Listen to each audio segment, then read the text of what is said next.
आत्मा को, तो उसको ऐसे ही खोकर यदि चले जाएंगे तो मिनखा देखा पाना बेकार हो जाएगा।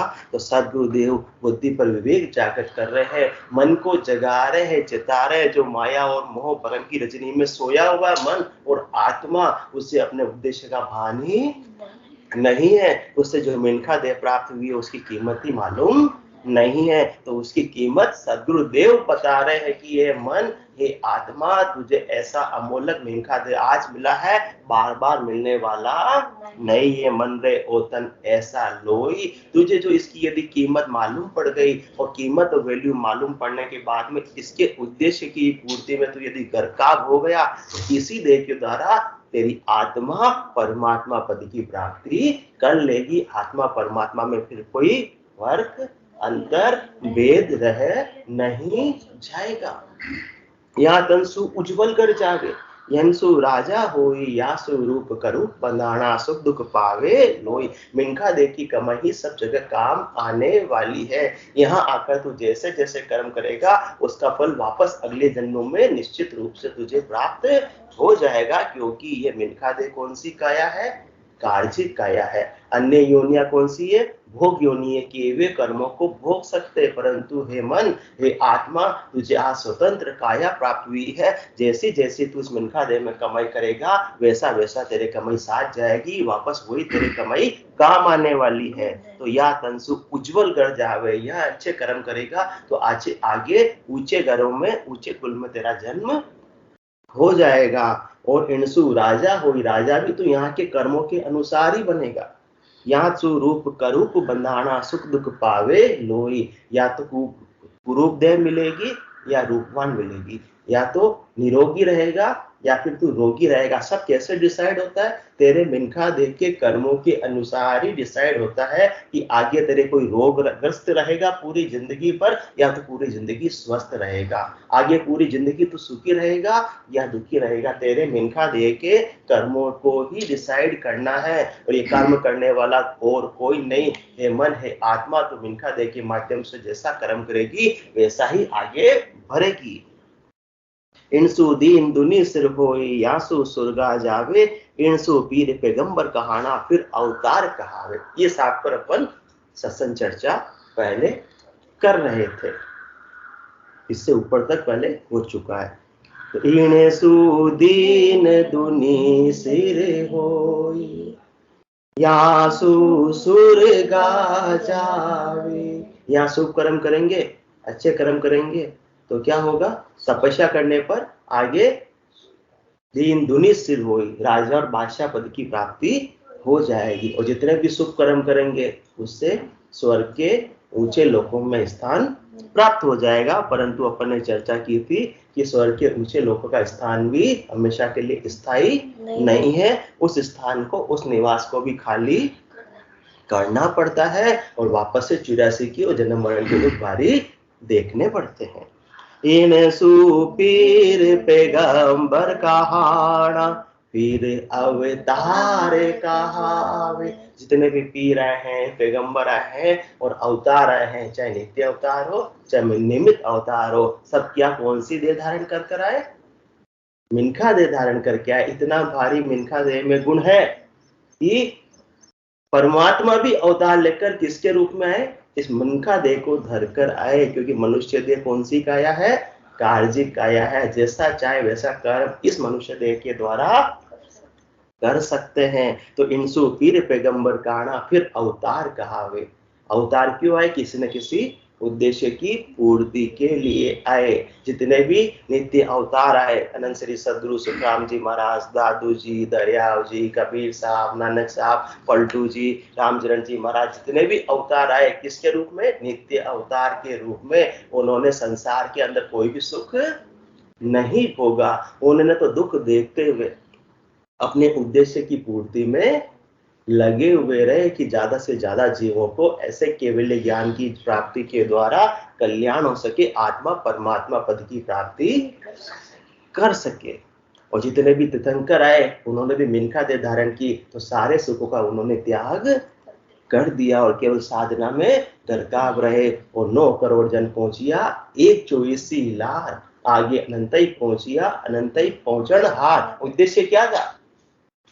हंस प्रति आत्माओं को परमात्मा पद की प्राप्ति कराना। इसके लिए उन्होंने मनुष्य देह धारण की और ज्यादा से ज्यादा जीवों का कल्याण किया। तो अपना भी उद्देश्य क्या है? अपने को भी ऐसा अवतार के समान मिनखा देह प्राप्त हुई है, अपनी आत्मा का कल्याण करना, आत्मा को परम पद का वासी बनाना, आत्मा को परमात्मा पद का वासी बनाना, ये अपना उद्देश्य है। तो इस उद्देश्य की पूर्ति में अपन क्या रहे?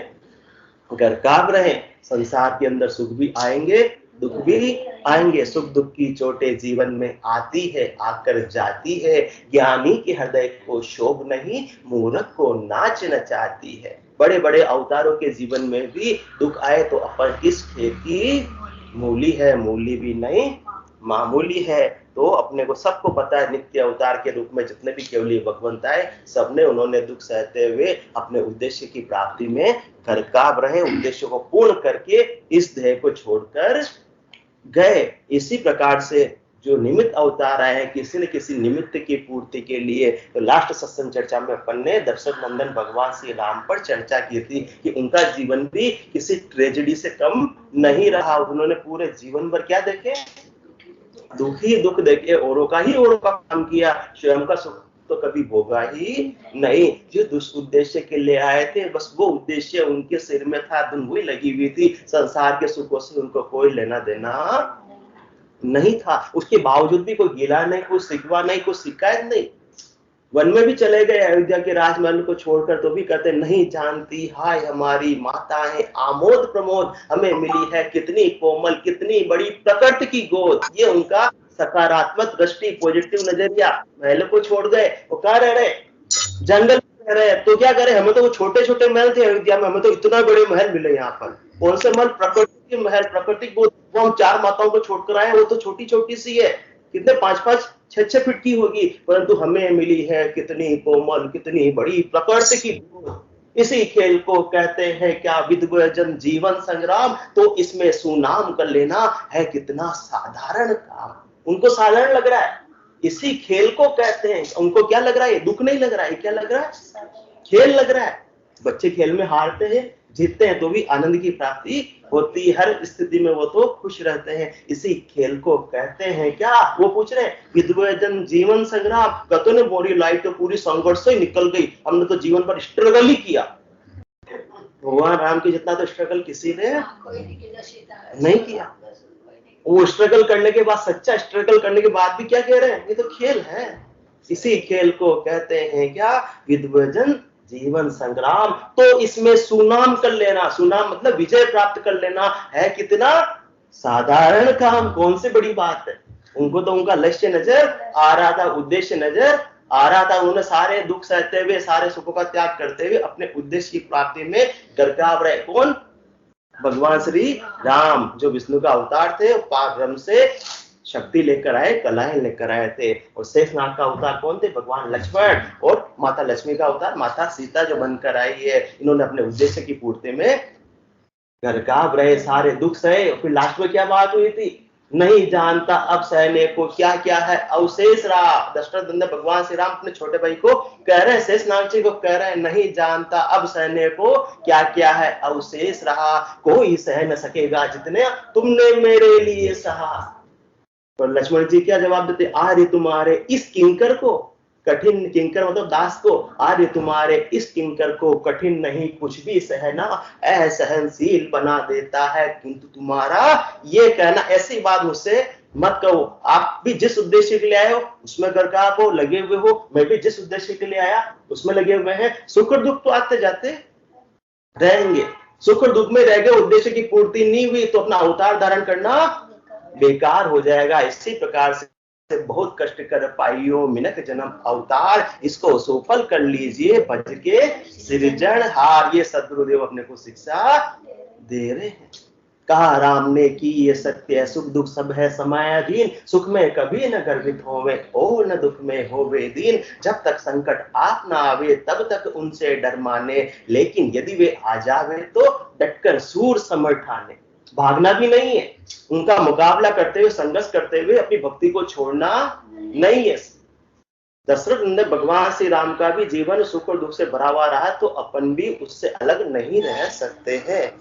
सबसे बड़े पुरुष थे ना वो तो कहा राम ने कि ये सत्य है, सुख दुख सब है समयाधीन। जैसा जैसा जिसका समय आएगा, कर्म उदय होंगे, वैसा होगा। एक समय कृष्णचंद्र भाग गया आधी रात को, एक समय रण में पछाड़ दिया कंस को, एक समय अर्जुन ने महाभारत जीत ली रण में, एक समय भील लूट लिए वन में, एक समय रावण को 10 शीश मिले वन में, एक समय 10 शीश गिरे पड़े रण में। इंसान बेचारे की बात कौन करे, जब सूरज की भी दिन गति हो तो एक दिन में पूरब में उदय होता है और 12 बजे सिर पर होता है, शाम को पश्चिम में अस्त हो जाता है। तो सूरज की भी 3 गति हो तो एक दिन में, तो इंसान किस खेल की मूली है? मूली भी नहीं, मामूली है। तो सुख भी आएंगे, दुख भी आएंगे। परंतु कहते हैं भक्तों के जीवन में दुख क्यों आते हैं?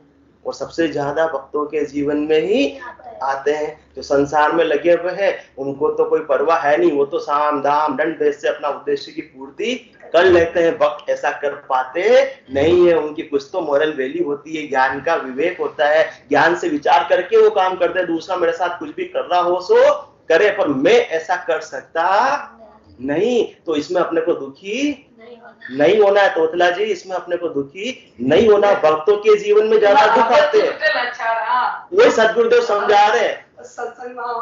भक्तों के जीवन में सबसे ज्यादा दुख आते हैं। बाकी कहते ही है लोग, दूसरे फिर कहते तुम इतने भक्ति में लगे हो, तुम्हारे इतने दुख है, क्या काम की तुम्हारी भक्ति?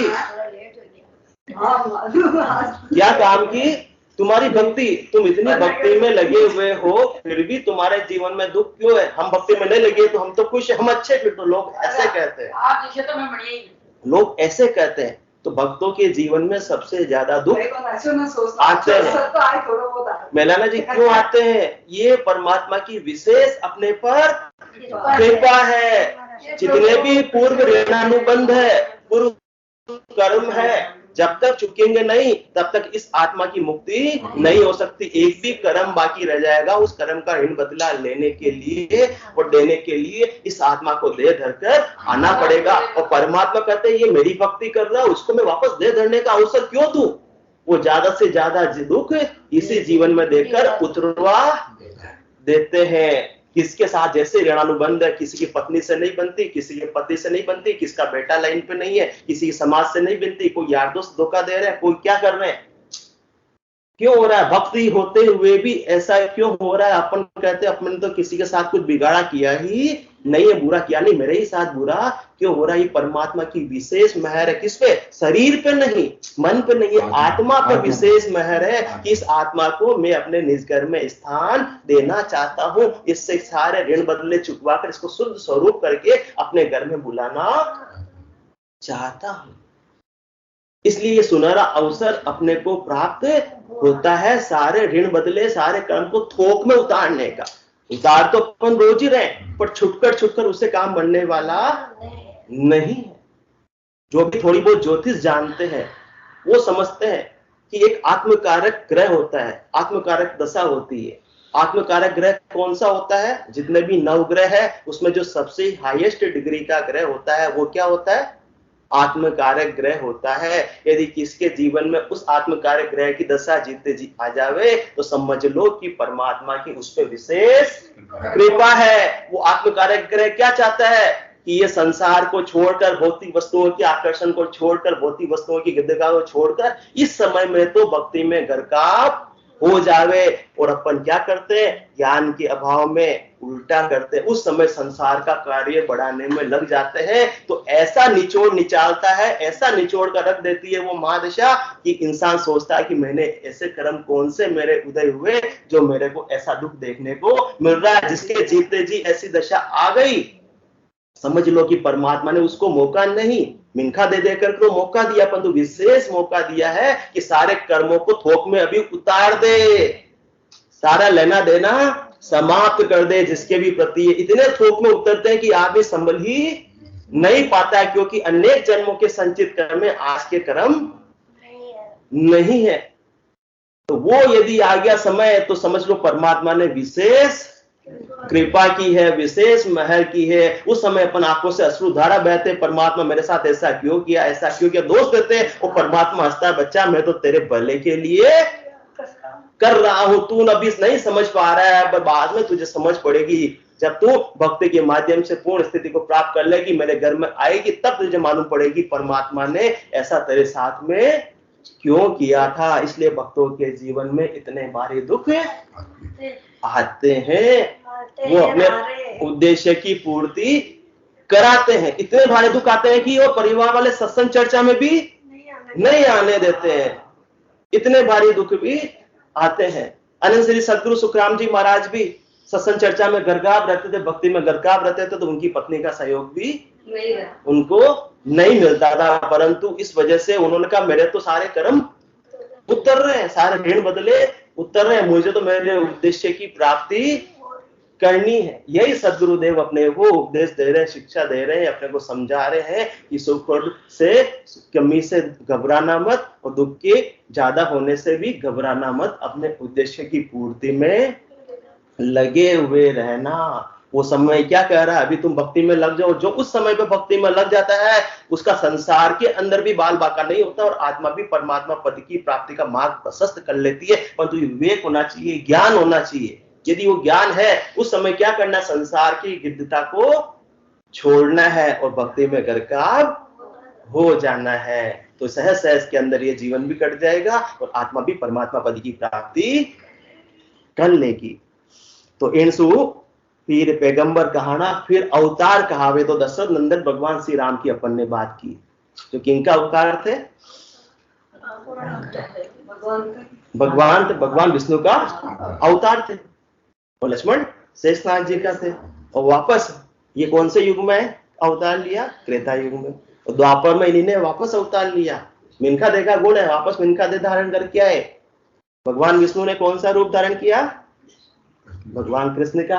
और शेषनाग जी ने बलराम जी का। पहले छोटे बने थे, तो अब के मतलब की बात बड़ा बनूंगा। चलो कोई बात नहीं, अवतार तो अवतार है, नाटक तो नाटक है। मूल में क्या, उद्देश्य की पूर्ति होना चाहिए, उद्देश्य की प्राप्ति होना चाहिए। तो किसके लिए भगवान कृष्ण ने अवतार धारण किया, कंस का नाश करने के लिए और धर्म की स्थापना करने के लिए, सत्य का साथ देने के लिए। यदि भगवान श्री कृष्ण नहीं होते तो पांडव जीत पाते, सत्य की स्थापना हो पाती। बिना हथियार उठाए भी उन्होंने तो पांडवों को विजय दिलवा दी। तो भगवान श्री कृष्ण ने भी मिनखा देह धारण की। तो इसमें ऐसा नहीं कि बहुत उन्होंने सुख भोगे हो।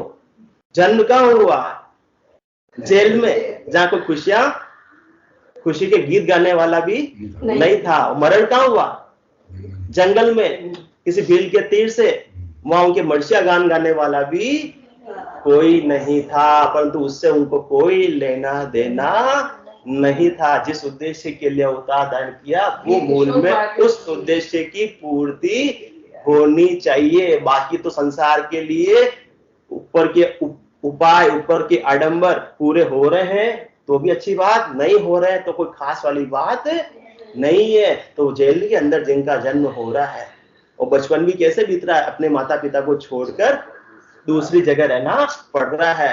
कहाँ वो भगवान विष्णु जो माता लक्ष्मी की उनकी सेवा 24 घंटे करती रहती थी, शेषनाग के सैया पर लेटे रहते थे, और आज वो ब्रज की सकड़ी सकड़ी गलियों में कंकरों पत्थरों पर नंगे पांव चल रहे हैं, मिनखा देह धारण करके।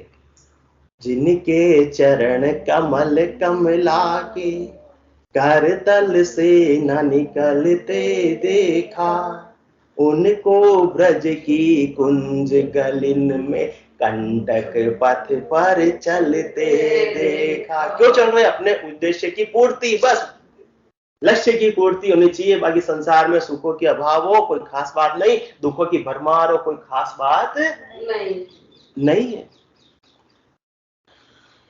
जिनकी वक्र भ्रकुटी के भय से त्रेता युग में अवतार धारण किया, और जब सागर को 3 दिन तक आह्वान करते रहे रास्ता देने के लिए, तो सागर ने सुना नहीं। तो उन्होंने फिर लास्ट में तो भ्रकुटी तन गई। लक्ष्मण से कहा मेरा बाण लो, धनुष लो, मैं अभी अग्निबाण का अनुसंधान करता हूँ। जिनकी वक्र भ्रकुटी के भय से सागर सत्र उबलते देखा, त्रेता युग में। और वही अब द्वापर में क्या कर रहे हैं, उनको मैया यशोदा के डर से अश्रु बिंदु द्रग ढलते देखा। उनको कोई लेना देना नहीं, मैं बहुत बड़ा आदमी हूं, बस मैंने जो रोल निभाना है वो मुझे अच्छी तरह से निभाना है। इसी प्रकार से इस आत्मा को ये कौन सा रोल मिला है, और अपन सब यहाँ परिवार के अंदर भी इकट्ठे हुए हैं अपने अपना रोल निभाने के लिए, अपने अपने ऋण बदले उतारने के लिए ही यहाँ इकट्ठे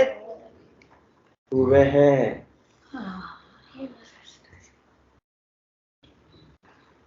और जिनकी केवल कृपा दृष्टि से, प्रतिपाल करने वाले कहलाते हैं ना, जिनकी केवल कृपा दृष्टि से सकल विश्व को पलते देखा, उनको माखन की गगरी पर सौ बार मचलते देखा। जैसे डायरेक्टर ने रोल दिया वैसा रोल सहर्ष निभा लिया। वैसे भी अपने को डायरेक्टर ने जो रोल दिया है उसमें सुख भी लिख दिया थोड़ा बहुत, और दुख तो बहुत सारा लिख दिया। तो अपने को भी रोल निभाना ही निभाना है। प्रारब्ध का खेल हंस के खेल या रोके जेल, परंतु अपने उद्देश्य की प्राप्ति में गरकाव रहना है। सद्गुरुदेव अपने को ये सीख दे रहे हैं। तो कैसा कैसा भगवान श्री कृष्ण ने अवतार धारण करके कार्य किया, अपने उद्देश्य की पूर्ति में लगे हुए रहे। सारथी बनना पड़ा तो भी बन गए, रणछोड़ दास बनना पड़ा तो भी बन गए,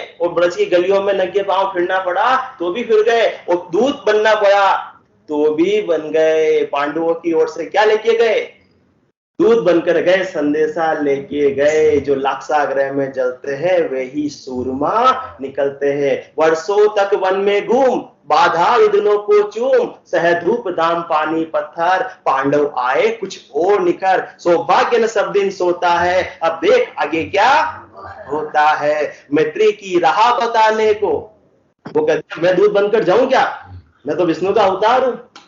पर उद्देश्य की पूर्ति, सिर में बस यही धुन लगी हुई थी, मुझे मेरे पद से कोई लेना देना नहीं है। मैत्री की राह बताने को, सबको सुमार्ग पर लाने को, दुर्योधन को समझाने को, भीषण विध्वंस बचाने को, भगवान हस्तिनापुर आए। कौन है, सामान्य आदमी नहीं, दूत बनकर भगवान हस्तिनापुर आए, पांडव का संदेशा लाए। दो न्याय अगर तो आधा दो, पर इसमें भी यदि बाधा हो तो दे दो केवल 5 ग्राम, रखो अपनी धरती तमाम, हम वही खुशी से खाएंगे, परिजन पर असी न उठाएंगे। दुर्योधन वह भी दे न सका, आशीष समाज का ले न सका, उल्टे ही हरि को बांधने चला, जो था असाध्य साधने चला। हरि ने भीषण हुक्कार किया, अपना रूप स्वरूप विस्तार किया, डगमग डगमग दिग्गज डोले, भगवान कुपित होकर बोले, जंजीर बढ़ाकर बांध मुझे, हाँ आज दुर्योधन साध मुझे। ये देख गगन मुझ में लय है, ये देख पवन मुझ में लय है, मुझ में लय संसार सकल, मुझ में विन संसार सकल। सब जन्म मुझी से पाते हैं, फिर लौट मुझी में आते हैं। हित वचन नहीं तूने माना, जैसा रोल निभाना वैसा निभाया, पहले दूध का समझाने के रूप में, अब तो शूरवीर के साथ हित वचन नहीं तूने माना, मैत्री का मूल्य नहीं पहचाना, तो ले अब मैं भी जाता हूं, अंतिम संकल्प सुनाता हूं। अब याचना नहीं ऋण होगा, याचना नहीं रण होगा, जीवन जया की मरण होगा। बरसेगी भू पर वही प्रखर, पण शेषनाग का डोलेगा, विकराल काल मुंह खोलेगा। आखिर तू भूसाई होगा, चेतावनी देकर जा रहे हैं, आखिर तू भूसाई होगा, हिंसा का पर्दाई होगा। मैं तो समझाने के लिए आया था, तेने बात नहीं मानी तो अब मेरे पे कोई आरोप नहीं है, तेरा तुझे भुगतना ही पड़ेगा। हिंसा का जो भी उत्तरदायित्व तेरे ही बंधेगा, मेरा कोई इसमें लेना देना नहीं, क्योंकि मैंने तो समझाने की बहुत। आखिर तू भूसाई होगा, हिंसा का पर्दाई होगा। ऐसी स्थिति हो गई, हाँ ऐसी स्थिति हो गई। सब त्राईमाम त्राईमाम उनके ओजस के सामने, उनके तेज के सामने, उनके विराट रूप को कोई देख भी नहीं सकता था। आखिर तू भूसाई होगा, हिंसा का पर्दाई होगा। थी सभासन सब चुप थे या बेहोश पड़े, केवल 2 नर गाते थे। धृतराष्ट्र विदुर सुख पाते थे। धृतराष्ट्र को कुछ भी मालूम नहीं पड़ा, क्योंकि आंखों से अंधा था। तो परमात्मा तो तेज का देखने का तो उनको सौभाग्य मिला ही नहीं, जिनको मिला वो भी देख पाए नहीं। परंतु महात्मा विदुर जो ज्ञानी थे, उनके पास में आंखें कौन सी थी? ज्ञान की आंखें थी। इसलिए उन्होंने परमात्मा के दर्शन किए, उस विराट रूप के दर्शन किए। विश्व रूप दिखला रहे विश्वंभर भगवान, आंखें जिनके पास हो ले उनको पहचान। तो आंखें किनके पास थी? केवल मात्र एक विदुर जी के पास में ज्ञान की आंखें थी। उन्होंने उनको पहचाना और इतने खुशी से उनके दर्शन किए। बाकी तो कोई उनके दर्शन भी कर पाए नहीं। वो धृतराष्ट्र को तो दर्शन का मौका मिला ही नहीं। तो अपने उद्देश्य की पूर्ति के लिए उन्होंने जो भी कार्य करना था किया। जो प्रण किया था कि मैं तो रण के अंदर अस्त्र नहीं उठाऊंगा, फिर भी अर्जुन को समझाने के लिए, अर्जुन में शूरवीरता बढ़ने के लिए उन्होंने अस्त्र उठा लिए कि अपने मोह का त्याग करे। उसको किस किस प्रकार से समझाया, सारा उद्देश्य आज अपने को ये छोड़कर गए। जो अर्जुन को समझाया था, गीता का जो भी सारा उपदेश था, सार था, तो अपने उद्देश्य की पूर्ति में घरकाब रहे। तो अपने को क्या शिक्षा देकर गए? इनसु पीर पैगंबर कहना फिर अवतार कहावे। तो अपने को मनुष्य देह जो अवतार के समान मिली है, इस आत्मा को परमात्मा पद की प्राप्ति कराने के लिए मिली है। संसार के अंदर सुख तो आते रहेंगे, दुख भी आते रहेंगे, और भक्तों के जीवन में तो विशेषता दुख आएंगे ही आएंगे। जितना ज्यादा दुख आ रहे हैं, समझ लो कि परमात्मा की उतनी ही बड़ी मेहर है, अपने निज घर में स्थान देने ही वाले हैं। बस उसका अपने को सदुपयोग, मौके का सदुपयोग अपने को करना है। बोलो राम सद्गुरु देव जी महाराज ने धन्य हो परम दयाल सद्गुरु सुखराम जी महाराज ने धन्य हो अनंत श्री सद्गुरु सुखराम जी महाराज के ज्ञान स्वरूप भगवान ने धन्य हो केवली भगवंता ने धन्य हो जीवा तारण जहाज ने धन्य हो मोक्ष के मालिका ने धन्य हो अनंत कोटि संतान ने धन्य हो राम सदा में राम राम।